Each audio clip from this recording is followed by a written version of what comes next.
When you build a new house, you shall make a parapet for your roof, that you may not bring the guilt of blood upon your house, if anyone should fall from it. You shall not sow your vineyard with two kinds of seed, lest the whole yield be forfeited. The crop that you have sown, and the yield of the vineyard, you shall not plow with an ox and a donkey together. You shall not wear cloth of wool and linen mixed together. You shall make yourself tassels on the four corners of the garment with which you cover yourself. If any man takes a wife and goes into her and then hates her, and accuses her of misconduct, and brings a bad name upon her, saying, I took this woman, and when I came near her I did not find in her evidence of virginity, then the father of the young woman and her mother shall take and bring out the evidence of her virginity to the elders of the city in the gate. And the father of the young woman shall say to the elders, I gave my daughter to this man to marry, and he hates her, and behold, he has accused her of misconduct, saying, I did not find in your daughter evidence of virginity. And yet this is the evidence of my daughter's virginity. And they shall spread the cloak before the elders of the city. Then the elders of that city shall take the man and whip him, and they shall fine him 100 shekels of silver, and give them to the father of the young woman, because he has brought a bad name upon a virgin of Israel. And she shall be his wife. He may not divorce her all his days. But if the thing is true, that evidence of virginity was not found in the young woman, then they shall bring out the young woman to the door of her father's house, and the men of her city shall stone her to death with stones, because she has done an outrageous thing in Israel by whoring in her father's house. So you shall purge the evil from your midst. If a man is found lying with the wife of another man, both of them shall die, the man who lay with the woman and the woman. So you shall purge the evil from Israel.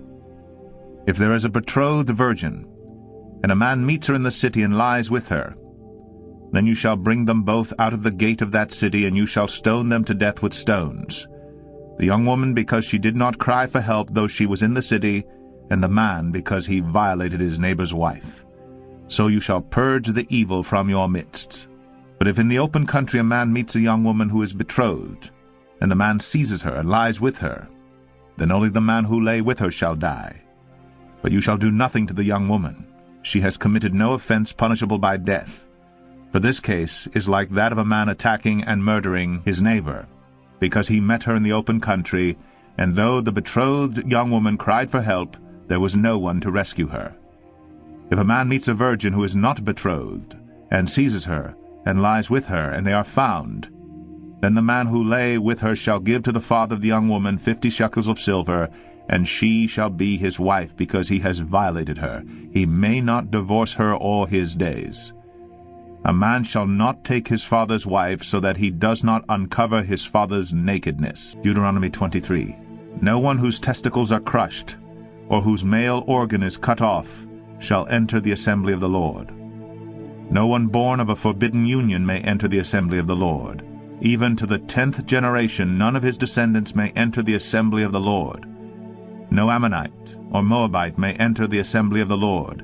Even to the 10th generation none of them may enter the assembly of the Lord forever, because they did not meet you with bread and with water on the way when you came out of Egypt, and because they hired against you Balaam the son of Beor from Pethor of Mesopotamia to curse you. But the Lord your God would not listen to Balaam. Instead, the Lord your God turned the curse into a blessing for you, because the Lord your God loved you. You shall not seek their peace or their prosperity all your days forever. You shall not abhor an Edomite, for he is your brother. You shall not abhor an Egyptian, because you are a sojourner in his land.